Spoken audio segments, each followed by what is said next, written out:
Good morning, friends. My name is Dr. Yugandhar Puli, working as Senior Lecturer in Government Polytechnic Vijayanagaram. Today, let me explain you how a jet engine works. Jet engine works on the principle of Newton's third law. As we all know, Newton's third law says that in every action there is an equal and opposite reaction. So the same principle is also applicable in the case of working of jet engine.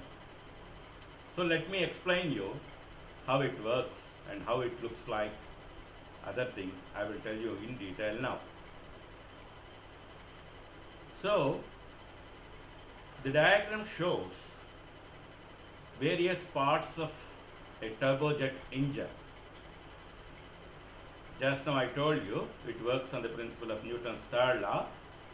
So the parts, various parts it contains, one is compressor, combustion chamber, turbine, and a nozzle, and so these are the various parts of turbojet engine. So let me explain you now how it works. So the turbojet engine works in comes under the category of atmospheric jet propulsion unit. It is a atmospheric jet propulsion unit. Air from atmosphere enters into the compressor. That is the first step. There is a diffuser also, actually, which is not shown in the diagram. There is a diffuser before the compressor. So in the diffuser, air passes through the diffuser and slightly its pressure increases. Air pressure slightly increases in diffuser. After that, slightly increased pressure, air with slightly increased pressure enters into the compressor.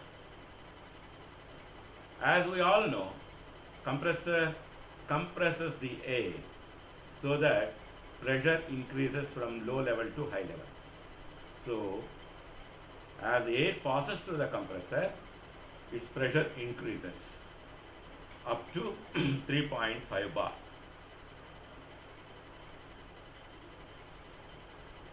High pressure air with a pressure of 3.5 bar enters into the combustion chamber where fuel is supplied. So air plus fuel undergoes combustion. Due to combustion, hot gases generate. Hot gases means their pressure and temperature are very much high. High pressure and high temperature gases enter into the turbine, where expansion of gases takes place in such a way that little work is developed. That work is used for running the compressor, because compressor needs energy to compress the air from low level to high level. So in order to get the required work for compressor, a turbine is employed here.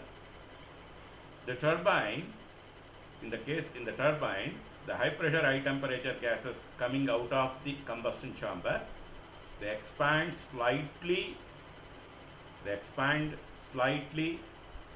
hence little amount of work is developed which is used for running the compressor.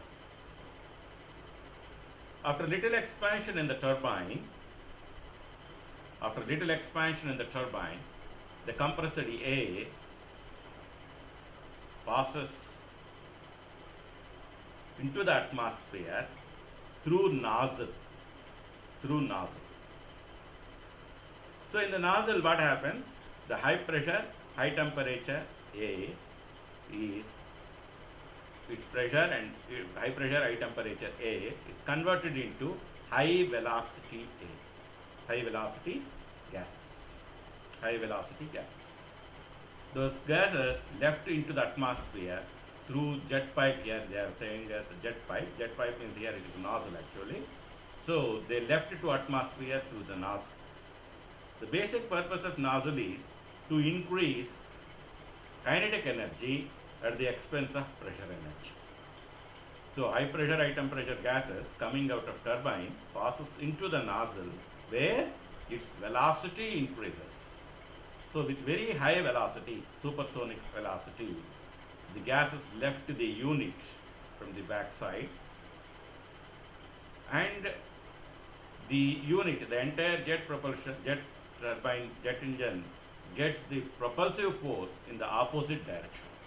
So here arrow mark is shown, the direction of motion, because the gases left from the back side, the opposite, that is opposite side, that is the front side, it gets the required thrust and jet engine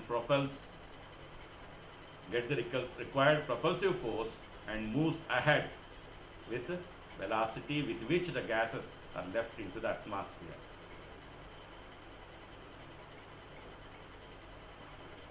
So here the high air fuel ratio 50 to 70 limits the temperature of hot gases. Hot gases expand through the nozzle, that's what I told. The here jet pipe they mentioned, that is nothing but nozzle. So hot gases expand in the nozzle and passes into the atmosphere through the nozzle. So thermal energy converted into kinetic energy. So jet of gases discharged through the rear end, that is through the nozzle. Reaction of the jet provides the thrust to move in the opposite direction of the jet. The velocity generally obtains with the help of jet propulsion unit here is more than 800 kilometers per hour. You can imagine how the speed it is. Definitely it is more. It is 800 kilometers per hour. So with that, the unit gets the required propulsive force and it moves in the opposite direction of the gases left into the atmosphere. Thank you.